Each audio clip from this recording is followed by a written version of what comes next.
A suspect in custody in connection with a July murder case. Thunder Bay's mayor looks at swing bridge options. And the Supreme Court strikes down the country's prostitution laws.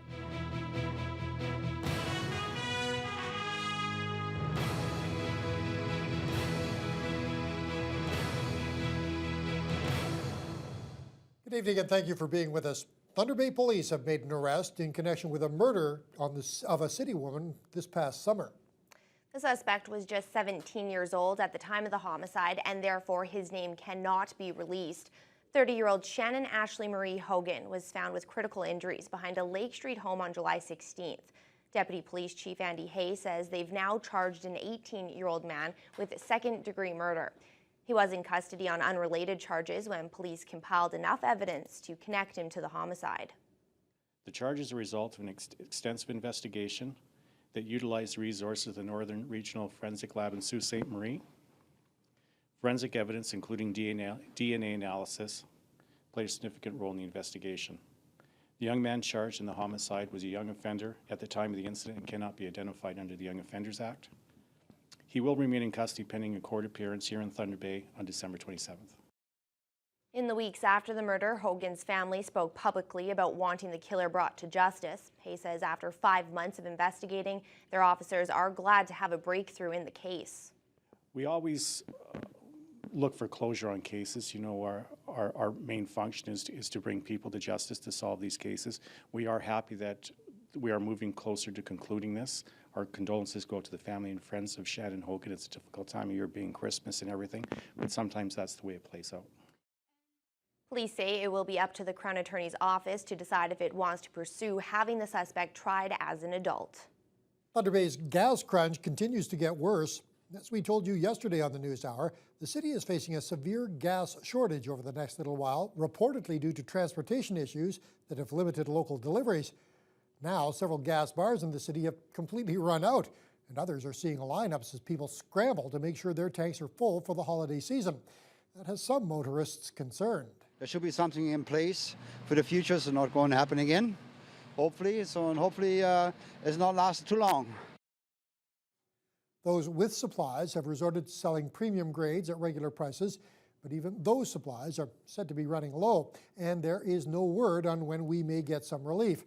Local distributors have directed all inquiries about the situation to their corporate head offices in Alberta, but calls to them haven't been returned.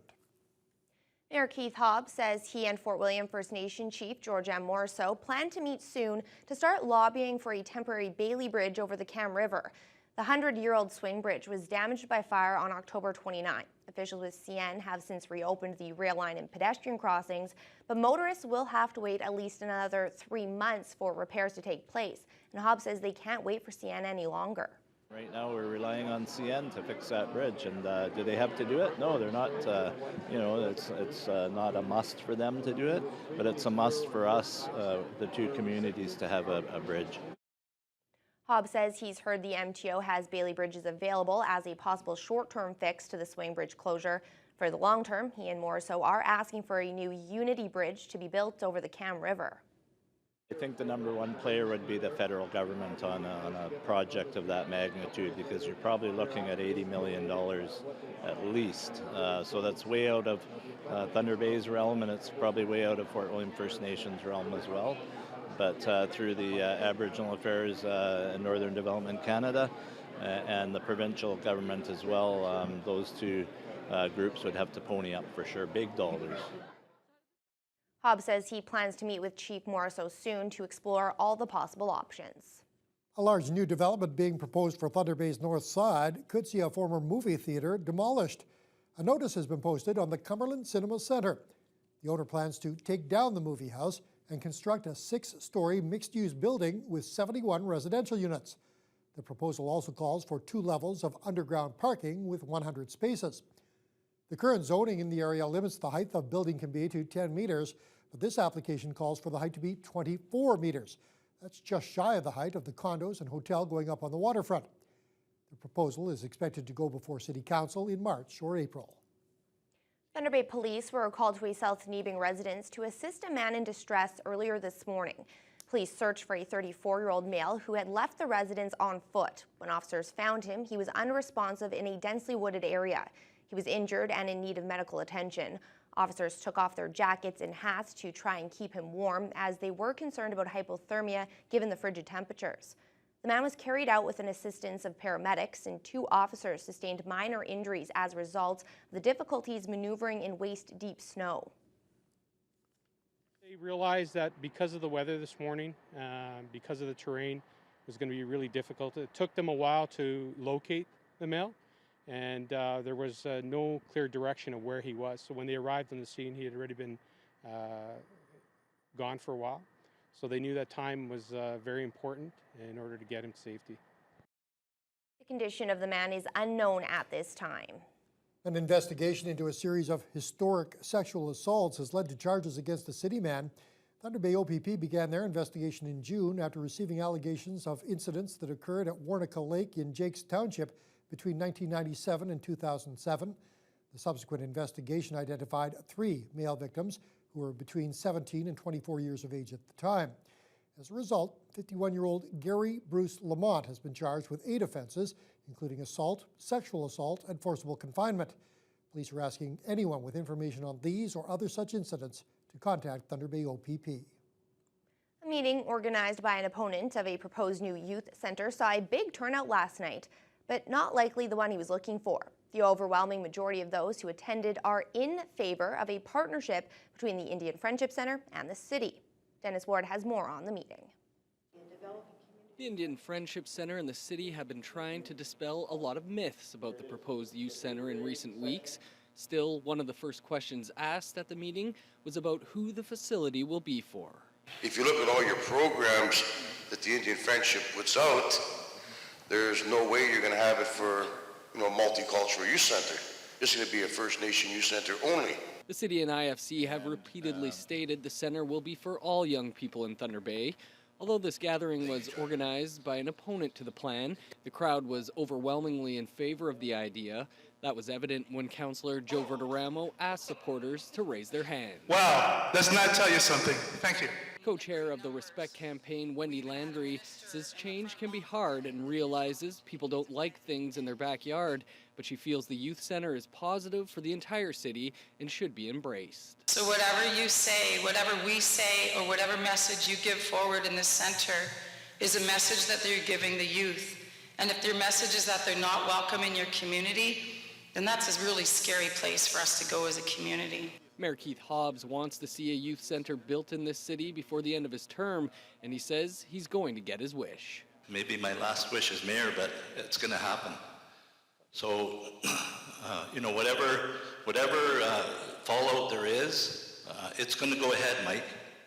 Plain and simple. We're going to do this. One after another, people stood at the mic to speak in favor of the proposal and the job the IFC does.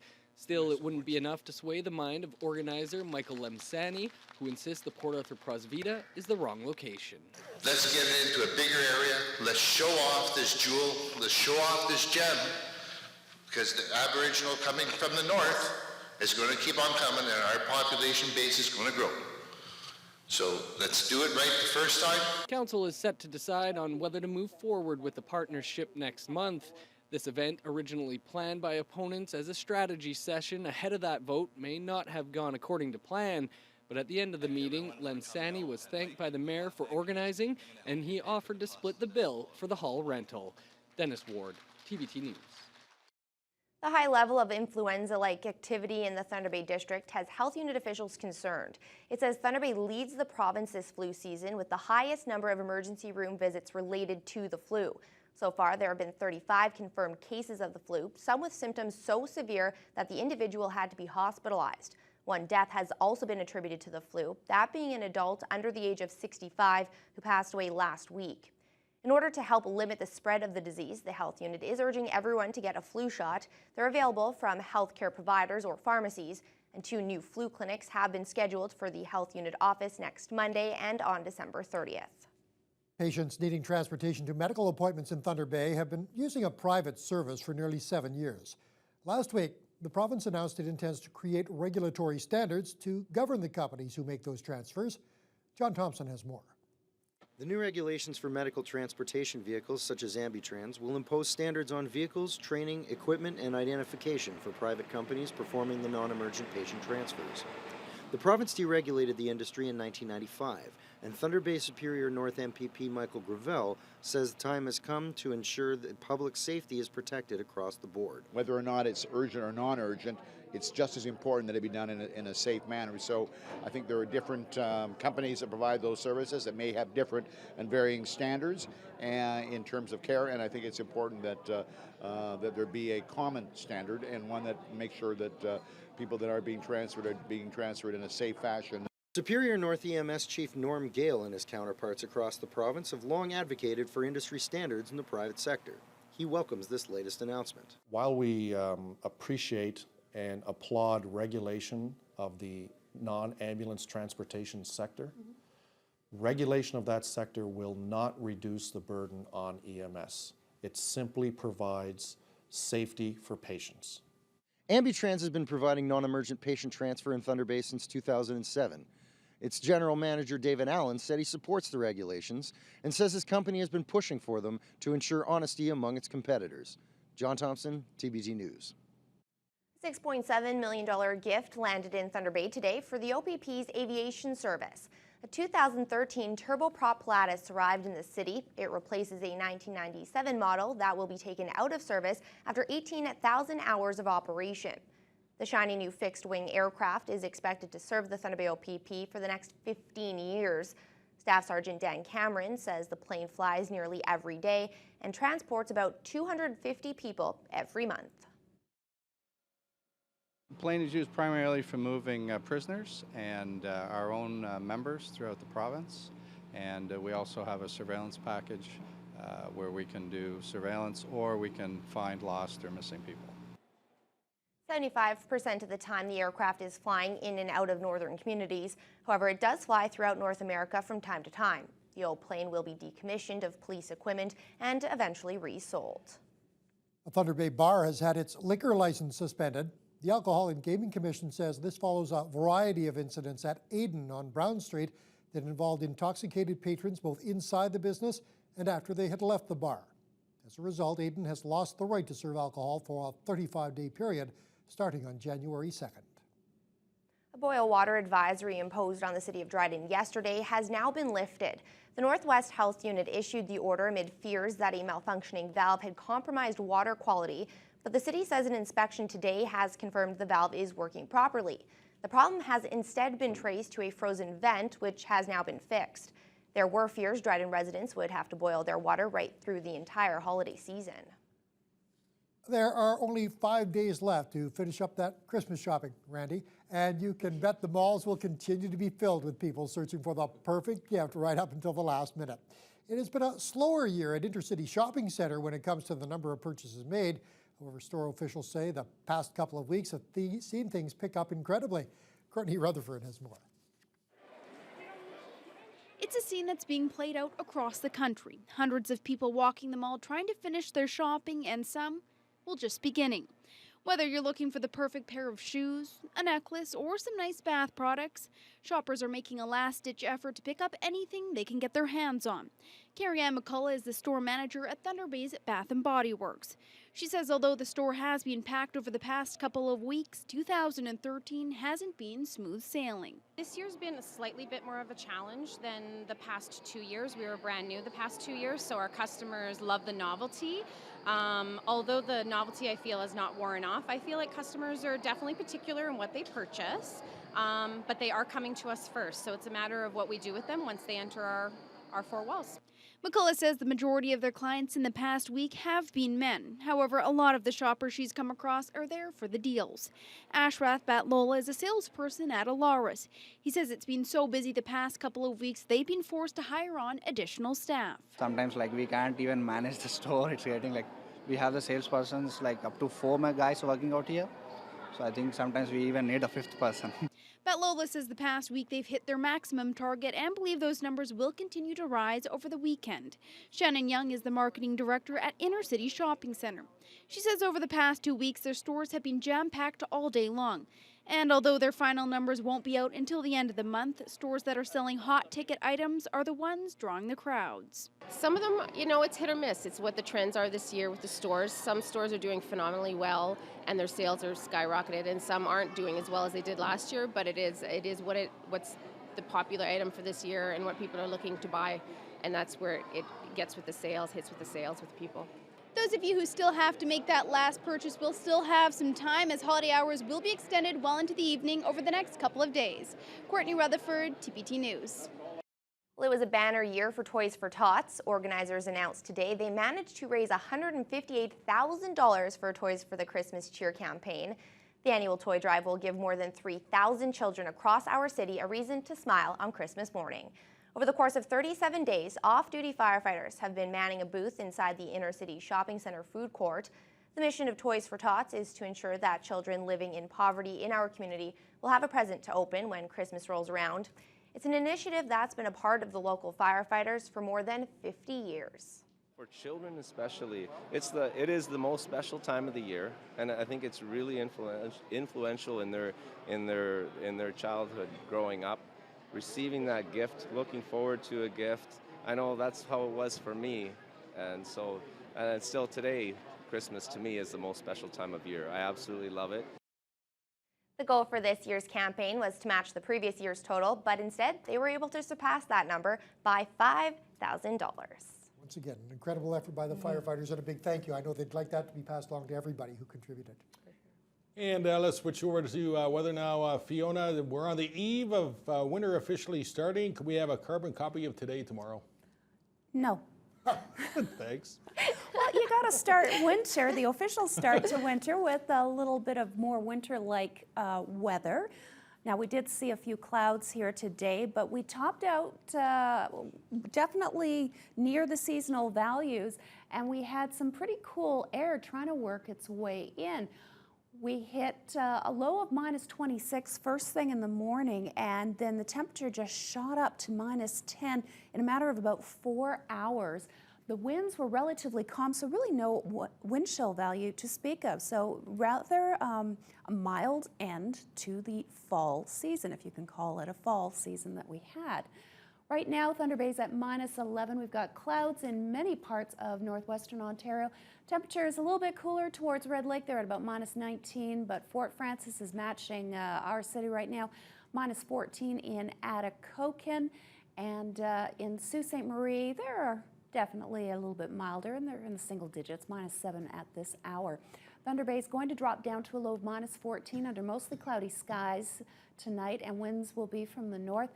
But as we kick off the beginning of winter officially, we are looking at some snow, which is actually not necessarily a bad thing. Usually when we see the snow, that means the temperatures are going to come up.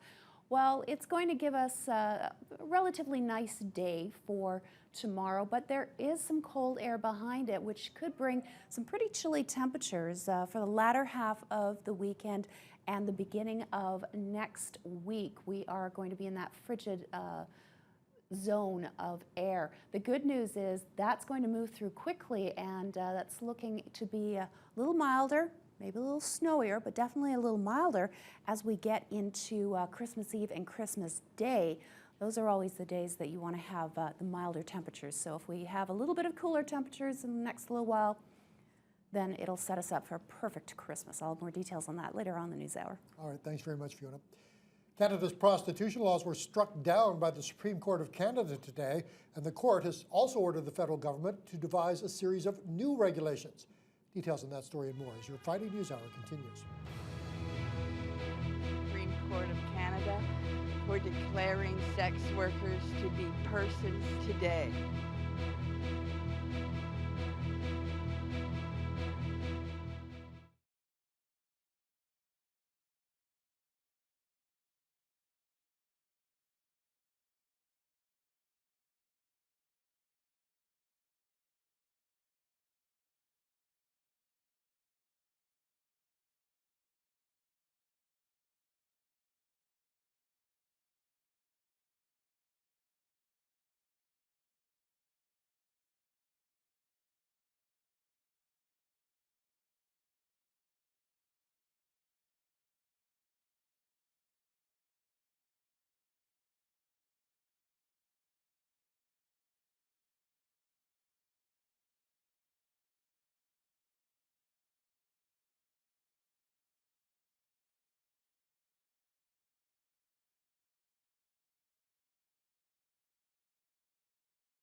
The Supreme Court of Canada struck down this country's prostitution laws today.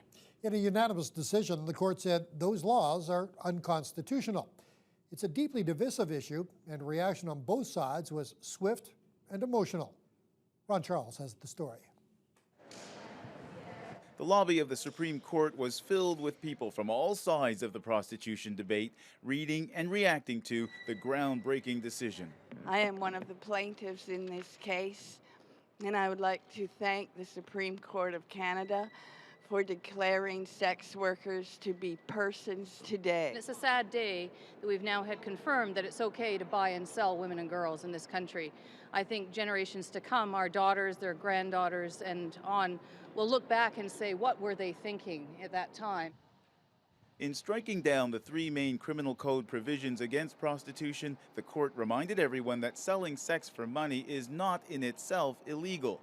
The laws prohibited prostitutes from communicating with clients in public, conducting business in private buildings, and allowing anyone to live off the avails of prostitution. The court ruled those laws are unconstitutional because they put prostitutes at undue risk, making it illegal for them to vet clients, work in brothels, or pay for security. The court suspended its decision for 1 year to give the government time to decide how to deal with it. In a written statement, Justice Minister Peter MacKay said the government is reviewing options to ensure the criminal law continues to address the significant harms that flow from prostitution. Some interveners in the case are making suggestions to that end. So we really need to introduce a law that will follow the example of France, most recently of Sweden, that will actually criminalize the purchase of sex and will also criminalize pimping. But those who brought today's case say new laws will only continue to put prostitutes in danger. Ron Charles, CBC News, Toronto. The Defense Department announced today it won't go ahead with the planned $2 billion purchase of close combat vehicles and has decided on another option. The move has left critics questioning the government's decision. Julie Van Dusen reports. For years, the government has been arguing that it needs new, stronger armored vehicles to replace its current fleet, saying that the hulls were clearly deficient and that soldiers needed better protection from roadside bombs. But today, at the 11th hour, the Chief of Defense Staff announced that the order for 108 Close Combat Vehicles, or CCVs, is no longer required. We've recommended to the Government of Canada not to proceed with the procurement process for the Close Combat Vehicle. The Afghanistan mission is over. A contract is already underway to upgrade 550 vehicles to protect them from roadside bombs. Defense now says that overhaul makes new close combat vehicles unnecessary. What we achieved with the LAV upgrade was equivalent to what we asked for within the project for CCV. The department says it just came to the realization recently that there would be no need for replacements. This we have only come to know in the last 6 to 8 months as the upgraded LAV completed their testing. The Chief of Defense Staff says the change of mind has nothing to do with ongoing budget cuts. This is not a budgetary discussion. Millions of dollars were spent both by the military testing vehicles and by bidders preparing their competitive proposals. The opposition says the cancellation hurts the military's credibility. Why would you spend $20, $30, $40 million to bid on a project? It's going to be hard for these companies to justify doing business with Canada or participating in bids in the future. So the question, would these new upgraded vehicles have saved soldiers' lives in Afghanistan?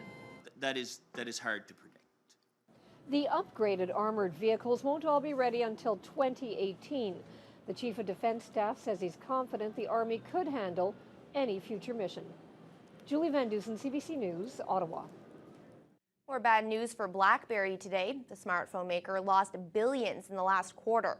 So what will Canada's former tech giant do now? Aaron Saltzman reports. For BlackBerry, the results were so bleak, even their new CEO, well known for turning around struggling companies, couldn't resist a little gallows humor. I've done a number of these before.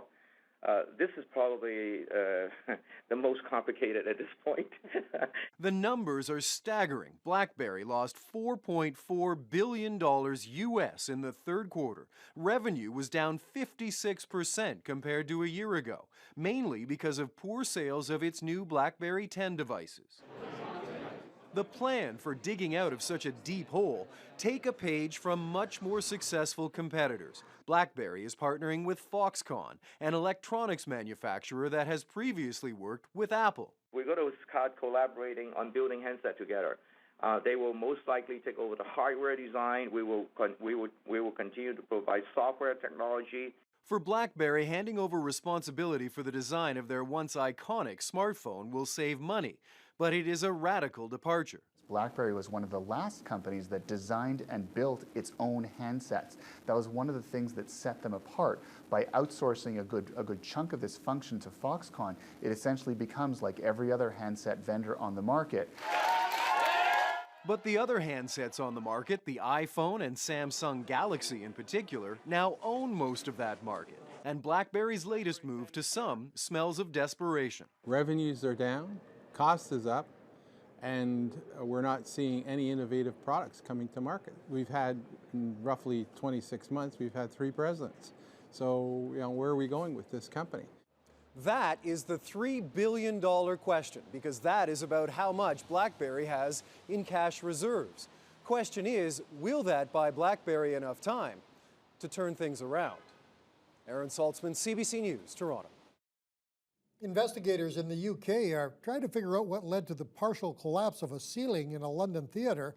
Dozens were injured yesterday when parts of the ceiling's ornate plasterwork came down during a sold-out performance. Dominic Velitis has the latest. By this morning, things were slowly returning to normal in the heart of London's theatreland. Last night, though, it was a completely different picture.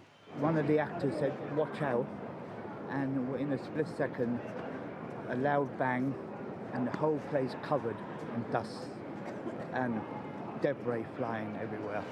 In all, 76 were injured when part of the Apollo Theatre's ceiling collapsed. This picture shows the aftermath of the incident. Emergency services say it's fortunate more people weren't hurt. What caused the ceiling of this 112-year-old theatre to collapse is now under investigation. There are very thorough regulations in place in the United Kingdom for maintaining particularly older buildings like this. And they have to undergo regular health and safety checks. They have to undergo maintenance checks. And all historical theatres in West End have to have their ceilings checked every 3 years. The authorities say that the Apollo Theatre was indeed up to date with all of its safety checks. Although it may be some time before the cause of last night's ceiling collapse is known, one theory is that heavy rain moments before the incident may have weakened the roof. Dominic Velitis, CBC News, London. Well, a relatively quiet day on the markets to end the week. Toronto saw the TSX edge up 9 points today to 13,401. Dow gained 42, closing at 16,221. And the Nasdaq posted a 46-point gain, closing at 41.04. The dollar was up slightly, closing at just below 92 cents US. Gold inched up $10 to $1,203 an ounce. And oil climbed above the $99 a barrel mark.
World Junior Hockey Championships get underway on Boxing Day, but a bit of a tune-up for Team Canada today. Yeah, the game almost didn't get played because they had Zamboni problems. It just stalled and stopped. But they did decide to get it in, which is good for Canada. They had to rally. They looked not too bad for a first game. Well, Canada would open its quest to reclaim the gold medal at the World Junior Championships in Sweden today, facing Finland in its first tune-up, leading up to their tournament opener. As Barry mentioned, that'll be against Germany on Boxing Day. Well, the Finns would race out to a 2-0 lead in the first. Matthew Dubba, Derek Pouliot collide. That leads to an odd man rush. Essa Lindell beats Canadian prospect Zach Fucali. Canada gets one back before the end of the period. Connor McDavid, a great move to set up Bo Horvat. The Canucks first rounder goes upstairs. 25 seconds into the second, Canadians tied at 2. McDavid with the pass out, and it's Dumba wiring it past Ville Husso. Later in the period, we take the lead. Anthony Mantha slides it over to Aaron Ekblad, and he will rip it from about 40 feet low glove side past the Finnish netminder. In the third, Mantha creates a turnover, races in. He'll snap it in low far side to make the final read 4-2 for Canada. Their next tune-up will be Sunday against the host team, Sweden. 5 games around the NHL tonight, including the Canucks visiting Chicago. Barry says the Hawks have won 5 of their last 6.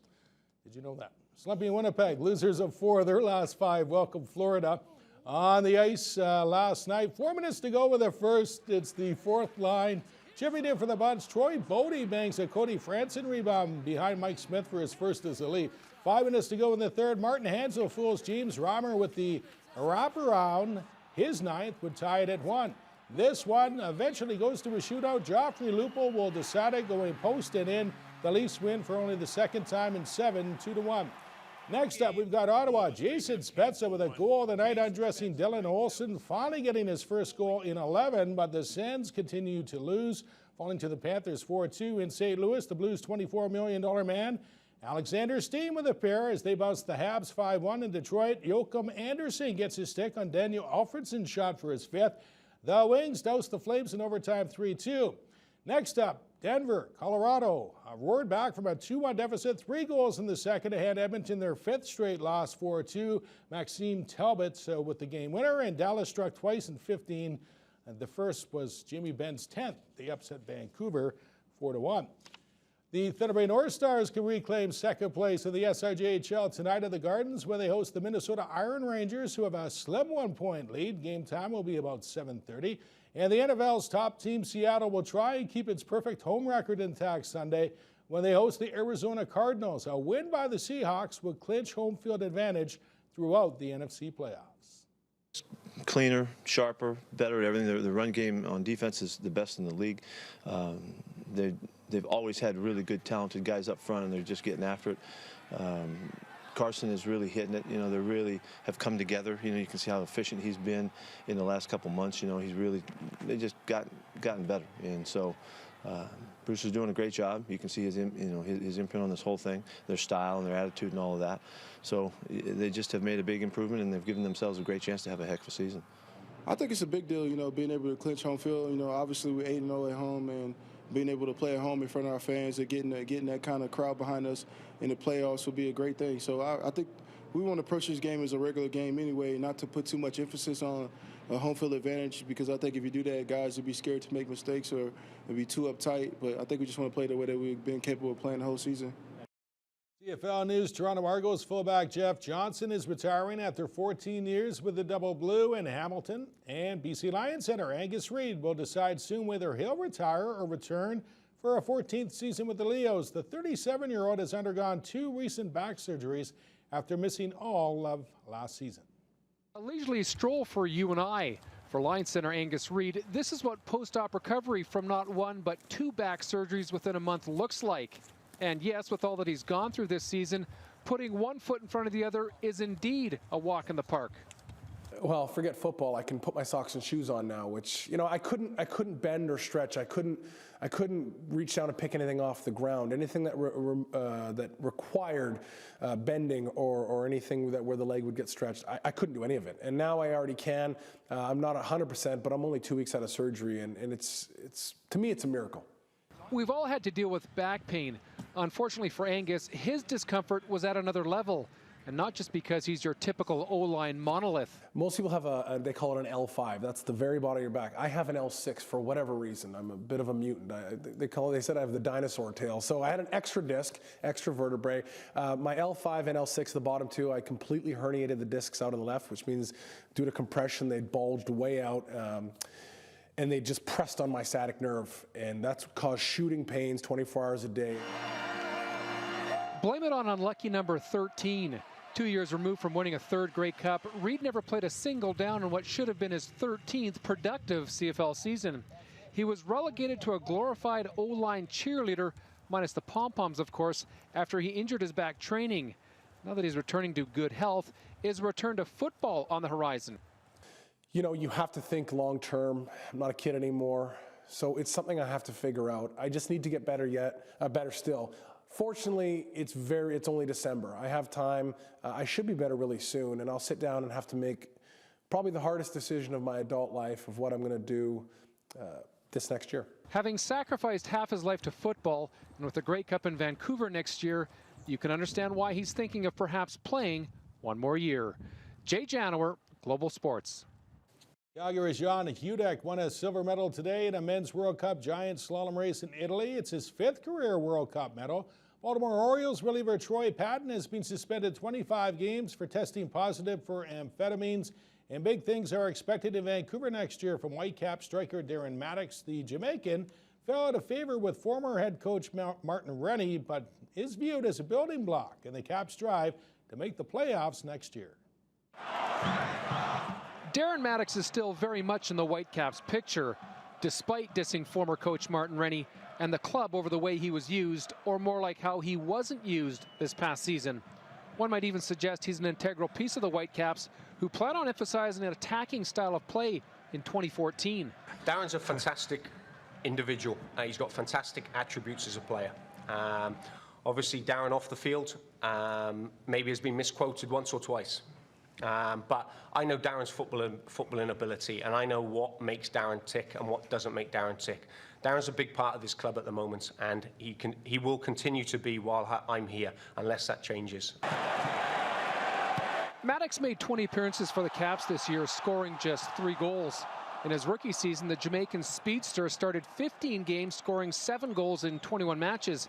If the Caps truly want to attack and entertain all season long, it's hard not to see Maddox playing a large role, providing they can harness that speed and skill with a solid dose of maturity. Come the first day at training camp, I will be hard on Darren because I know he's got so much potential. And I said from the outset that it's my job to unlock the potential of the young players, and Darren certainly has got that. So I look forward to that challenge because I have a good relationship with Darren because I know he can score goals. But it's getting him right because he wants to reach for the stars, and I want to help him get to the stars. Jay Janower, Global Sports.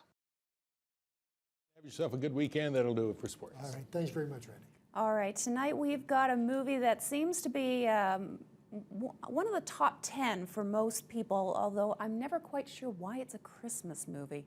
It's called Home Alone. You might have heard of it. With more, here's a complete lineup on Teletalk. Tonight, we've got visits from old ghosts and stories from the past on Global Thunder Bay. Starting at 8, Mr. Magoo's Christmas Carol is a musical rendition of the classic holiday tale. Then at 9 on Hawaii Five-0, a murder investigation leads to a serial killer who's after Chin. And at 10 p.m. on Bomb Girls, Gladys organizes a fundraiser for Canadian POWs.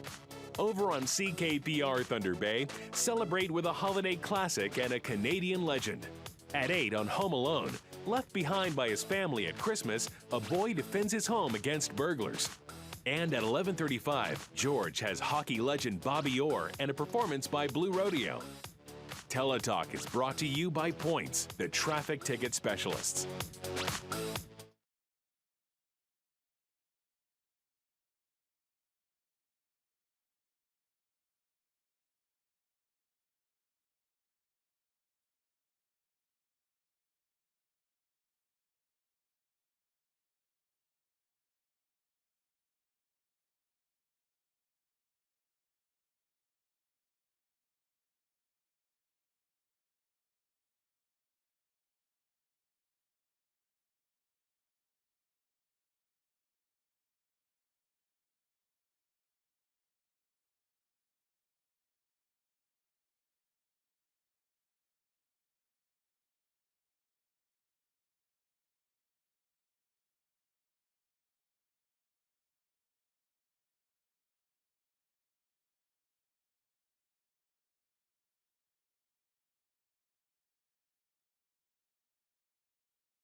Well, Fiona, if you don't like the snow, at least tomorrow's the shortest day of the year. Yep, first day of winter, the winter equinox, and it's going to come and go just like that, faster than you can possibly imagine. Today we topped out with a high of -10, although we started out at -26, and no, that's not a wind chill value, it's actually -26, but warmed up quickly. If we take a look at what's going on across the country, in the west, Vancouver, a little bit on the chilly side, but still on the plus side at 1 Celsius with some shower. There are some snowfall warnings in BC further inland. In Alberta, temperatures, well, a little bit cooler than seasonal, I'd say, but -15 in Edmonton, -12 in Calgary. Definitely cold in Saskatoon. They're currently at -23, which actually is their daytime high. And wind chill currently at -35. Regina, a touch warmer. Their wind chill is -32. Now, Winnipeg, currently at -17, cloudy skies, and as you head into southern Ontario, that's where all the heat is, or at least the eastern half of the country, because Toronto's sitting on the freezing mark. Instead of seeing snow, they are seeing rain, but there is a freezing rain warning in effect for most of southern Ontario because the temperatures obviously are going to drop tonight, and it's still quite wet. Ottawa and into Montreal currently at -6 with snow that's been basically falling all day. Quebec City at -10. They've got a winter storm watch in effect. And in the Maritimes, most of the southern portions of New Brunswick and into Prince Edward Island have a freezing rain warning, so that's affecting both Fredericton and Charlottetown. They're currently at -8, but temperatures are going to rise in the next 24 hours quite a bit. Halifax at -1 has been hovering around the freezing mark, and they're not going to drop below freezing again until Christmas Eve, so very warm few days. St. John's currently at -7 and mainly cloudy. Now, if we take a look at the systems moving through today, not a whole lot happening. Tomorrow, well, we've got a little bit of potential for precipitation from the Great Lakes, but as we move into the rest of the weekend, more into Saturday night and into early Sunday, that's where we get the brunt of the snow just south of us. So we're just hitting the edge of everything. Tonight, could see some snow pretty much all to the west of us, cloudy to the east, and temperatures a little on the cool side tomorrow, well, below seasonal values for most areas, and a risk of snow just about everywhere. Currently, we're at -11. Yes, it feels like -14. There's just a touch of light snow in the area. Tonight, a low of -14 under mainly cloudy skies. -8 tomorrow, but the snow showers could start quite early in the day. -19 and a couple more centimeters on Saturday night, and -12 on Sunday with another 2 to 3 centimeters falling. If we take a look at the tail end of the week, Monday, that's where it starts to cool off, -15, and then it warms up. Christmas Eve, 3 to 5 centimeters. Santa's going to be flying in that. And Christmas Day, -4 under mostly cloudy skies.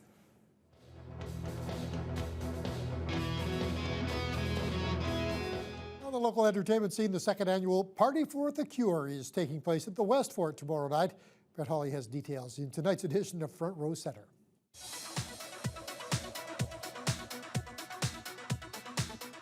Well, hello, this is Front Row Center. I'm Brent Hawley, letting you know what's happening in the community of Thunder Bay once again. Tomorrow night, be sure to be in attendance. It's the second annual Party for a Cure that's happening over at the West Fort. Now, this year, the event is in support of the Exceptional Cancer Care Campaign.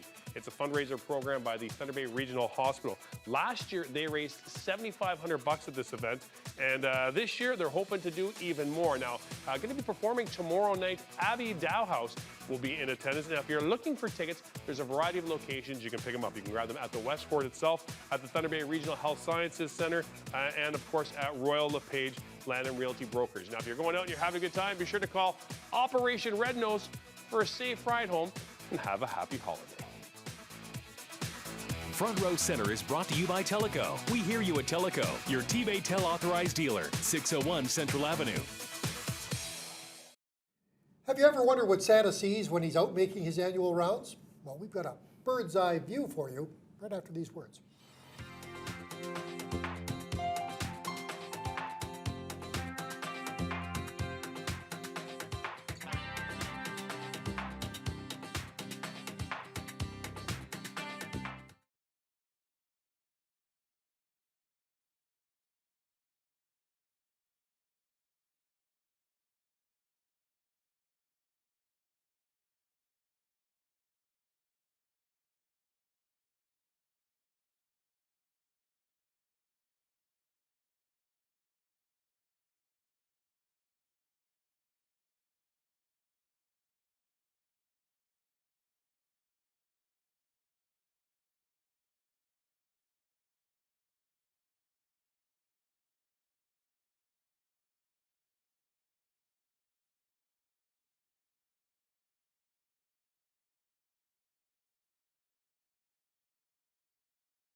Okay, a confession. We believed what you are about to see was the real Santa for a moment. Then we noticed the strings. Turns out to be the work of a British couple. They attached a weather balloon to the figure and equipped it all with a camera and a GPS tracker. At one point, it reached almost 100,000 feet, or 30 kilometers above Earth. Eventually, though, the helium-filled balloon popped. Fortunately, Santa and Rudolph had a parachute to land them safely on the ground. And they live to fly again Christmas Eve. I want to know what happened to all the other reindeer, though. This is just a trial run, so they weren't involved in this one. Let's recap our top story of the day for you. Thunder Bay police have made an arrest in connection with the July murder that claimed the life of a city woman on Lake Street. The accused was 17 at the time, and there is still some debate as to whether or not he will be charged as an adult. And there's a big game in the Gardens at 7:30 tonight as your Thunder Bay North Stars look to vault over the Minnesota Iron Rangers back into second spot in the SIJHL. Mike Albanese will have highlights on the late edition. And tonight we're looking at about a low of -14. Might have a little bit of snow by first thing in the morning and another 2 to 3 centimeters by Sunday night. So probably won't have to do a lot of shoveling, probably get by with a broom or two. And that's all the time we have for you this evening. Thank you for joining us. Have a great weekend.